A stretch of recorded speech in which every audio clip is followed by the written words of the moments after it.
Hey there. I was on my way home and wanted to take the opportunity to pull off here in Emmett. I'm on the hills just coming into Emmett. I love this beautiful little town. Flip this around, you'll see that's downtown. There's a lot of agriculture, but it's actually very difficult to find a home in Emmett. As it is with the rest of the rest of the state.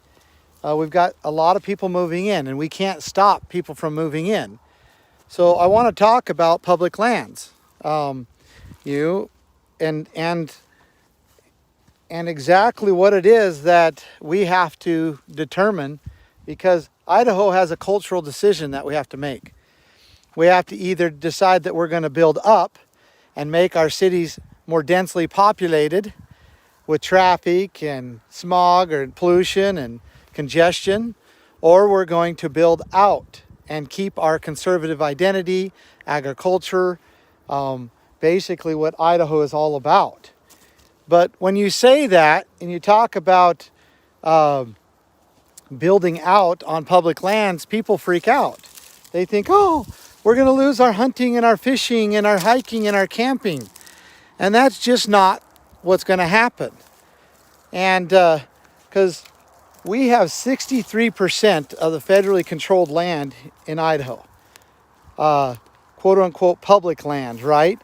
63%. The rest of it, we're fighting over, trying to maintain our agriculture, our homes, and our businesses. And so that's not enough for a growing state. You have to have land in order to grow, or you go up. And if you go up, you end up being like an Oregon, a Washington, California, Nevada. Nevada's the best example. 89% of the land mass in Nevada is controlled by the federal government. That means 11% is for people to live in. And that's why there's basically no agriculture anymore in Nevada. And you see these houses that are just massive housing complexes, that subdivisions that are just where you can jump from roof to roof to roof. And those people have changed 100% their culture. At one time, they were very conservative. They were based up on mining and agriculture. And now it's just opposite. And they turn completely blue from red. And California is doing the same thing. Oregon has done it. Washington has done it. And the reason for it is because as those states get populated, they begin to have to be more dense and build up, and it changes their culture.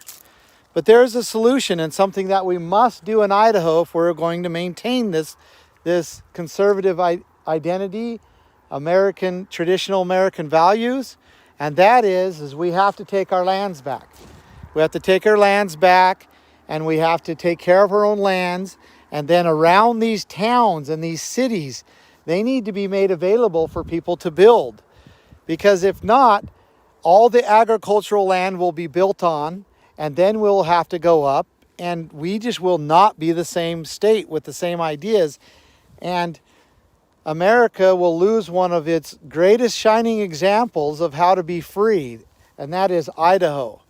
So it isn't, and you think you're going to lose your hunting, hiking ground? No, that's not what's going to happen. The land will transfer to the state. The state, through a process, will determine what properties will remain public, which will be most of it. And then around the cities and other opportunity areas will be basically made available for the people to purchase and build on. And it won't be something that's passed on to some massive developer. It'll be made available to the people.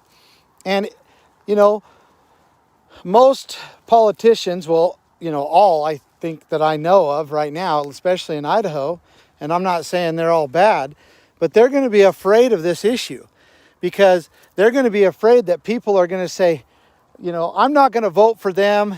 I'm not going to support them if they're going to try to take our hunting and fishing and camping away. I'm not going to. And so I'm asking you as the people of Idaho to look a little further than that. Don't be so black or white, because the land needs to be transferred to the state. The rights that are on it need to be preserved, including the fishing, hunting, hiking, camping, and trapping and all of that rights. They need to be preserved. And then the lands around the cities, around the towns, and the other opportune areas for development needs to be made available to the people. To the people, not a corporation, not a big development company, but need to be available to the people. And there's plenty land for both, plenty. Believe me, we're talking about hundreds of thousands, if not millions of acres in these areas. And so it's just that simple. And the price, if you decide that you want to keep the public lands where they're at, then what you just did is you just decided that you want to change Idaho into an Oregon or a Washington or a California, because that's the decision you're making. And so just wanted to show you this beautiful country. I'll flip this around here again. Beautiful place I live in, Idaho.